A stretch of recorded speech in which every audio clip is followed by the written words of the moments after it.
अमरउजाला.com में आपका स्वागत है। धन्यवाद। आज हमारे बीच बिहार के राज्यपाल मोहम्मद आरिफ खान जी हमारे साथ मौजूद हैं।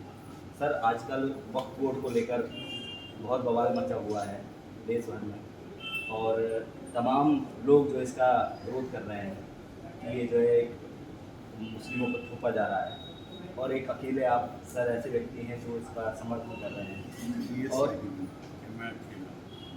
नहीं सर, जो मैं पब्लिक की बात कर रहा हूँ सर, कि जो कहना है तो सर एक वक्फ बिल के बारे में सर थोड़ा सा विस्तार से थोड़ा बताइए, और इससे क्या फ़ायदा सर होगा मुस्लिमों को।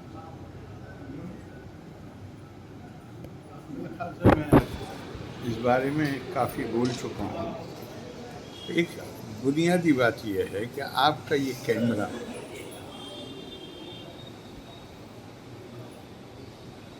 आपके की जो ये डिवाइस है, इसका क्या उद्देश्य है? इसका उद्देश्य है आप इससे बात भी करते हैं, दूसरी भी एप्लीकेशंस हैं, कैमरा भी है। अगर ये इससे ना आप बात कर सकें, ना इससे आप फ़ोटो खींच सकें, तो फिर आप इसे कितनी देर जेब में रख के घूमेंगे? वक्फ का उद्देश्य क्या है? मैंने पहले ही कहा है कि कुरान पूरा जो बुनियादी ग्रंथ है वो पूरा भरा हुआ है। एक के बाद एक यहाँ आवाहन किया जाता है कुरान के मानने वालों से, अपना पैसा खर्च करो गरीब पर, निर्धन पर, कमज़ोर पर, निसहाय पर, विधवा पर, वृद्ध पर। हद ये है कि ट्रैवलर पर, मतलब जो यात्रा कर रहा है उस पर भी। जैसे कि ये उस ज़माने की बात है जब होटल भी नहीं होते। तो मैं लोगों से एक ही सवाल करता हूँ, जो लोग विरोध कर रहे हैं, कि कोई जगह बता सकते हैं जहाँ वक्फ अपनी इस उद्देश्य के लिए काम कर रहा हो?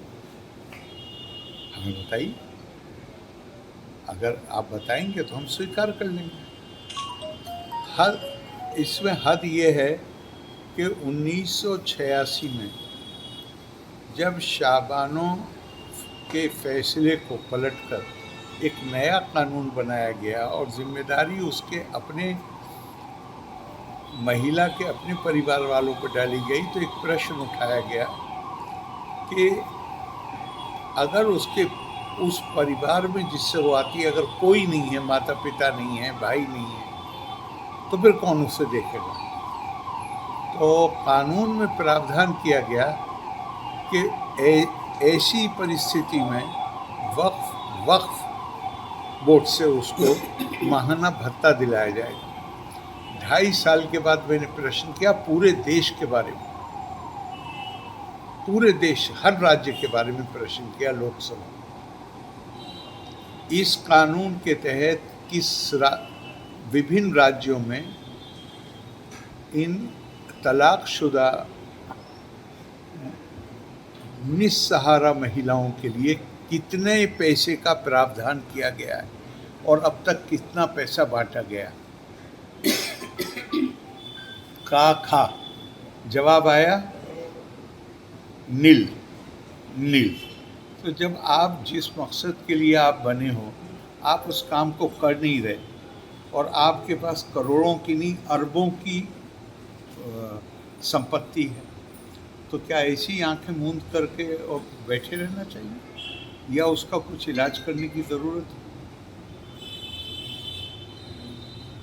सर, जैसे बुलंदशहर में सरकार से एक आदेश आया कि शासन से कि सभी जो वक्फ की ज़मीनें हैं सभी ज़िलों में उसकी जांच की जाए, ये पता चले कि कितनी ज़मीनें हैं। सर, जो बुलंदशहर में जो प्रशासन ने जांच की उसमें ये सामने आया सर कि 3400 कुछ वक्फ की ज़मीनें वक्फ के रजिस्टर में दर्ज हैं।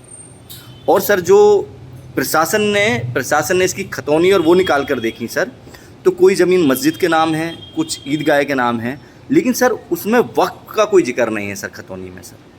तो इस तरीके से सर ये जो नया कानून बनेगा उसमें ये इशू हो सकता है कि लीगल स्टेटस क्या है, लेकिन बुनियादी बात जो है वही मस्जिद के लिए ठीक है। जी सर। कब्रिस्तान के लिए ठीक है, एक सार्वजनिक उद्देश्य है। जी जी सर। बुनियादी बात यह है जो प्रॉपर्टी, जिस प्रॉपर्टी को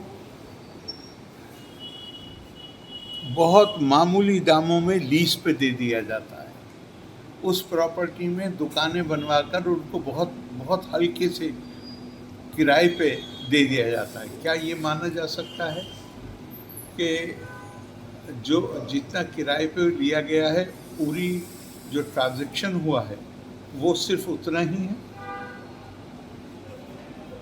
भाई, प्रॉपर्टी सिर्फ मस्जिद के और कब्रिस्तान के पास नहीं है।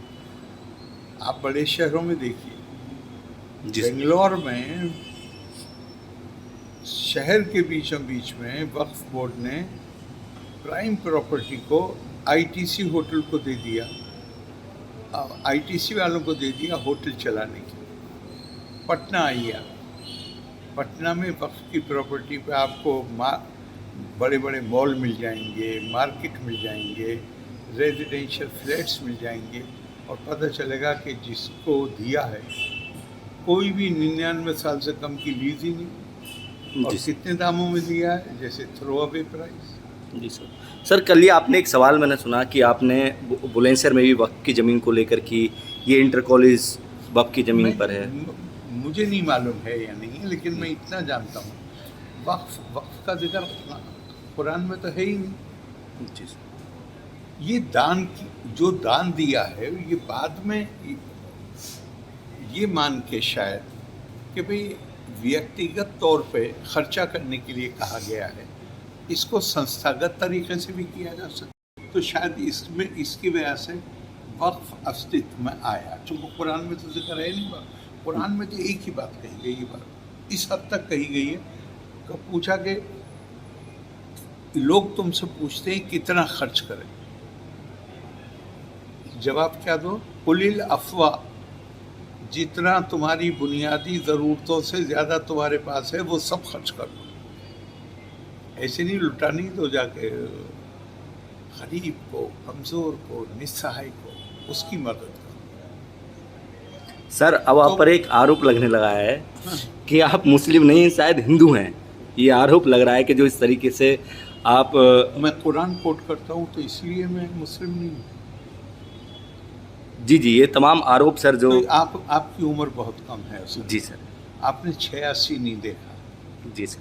अगर आप 86 देखे होते तो आप ये सवाल भी नहीं करते। जी सर। नहीं सर, ये तो मैं तो पब्लिक का सवाल कर रहा हूँ आपसे सर, कि जो पब्लिक का आपको आप 2-4 लोगों से बात करके वो पब्लिक थोड़ी होती है।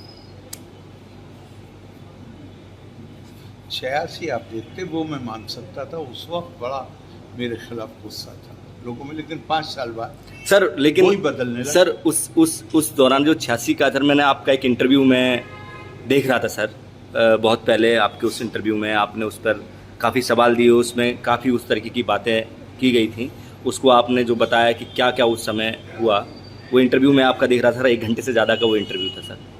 तो मुझे कुछ याद आ रहा है सर उस इंटरव्यू में, तो ये हाँ, तो उस वक्त की परिस्थिति ऐसी थी। आज तो बहुत सारे लोग हैं जो, आप फेसबुक पर कमेंट पढ़िए, कितने लोगों के कमेंट हैं जो सपोर्ट कर रहे हैं, जो कह रहे हैं बिल्कुल सही बात कही है। वो वक्त था कि जब सपोर्ट में जो लोग थे वो बोलने की भी हिम्मत नहीं करते। चलिए, बिहार के राज्यपाल श्री आरिफ मोहम्मद खान जी ने सभी बातों का बहुत अच्छे से जवाब दिया। मैं राहुल सक्सेना, बुलंदशहर। अगर आप ये वीडियो YouTube पर देख रहे हैं तो हमारे चैनल को सब्सक्राइब करें और बेल आइकन को दबाना ना भूलें। अगर आप Facebook पर ये वीडियो देख रहे हैं तो हमारे पेज को लाइक करें।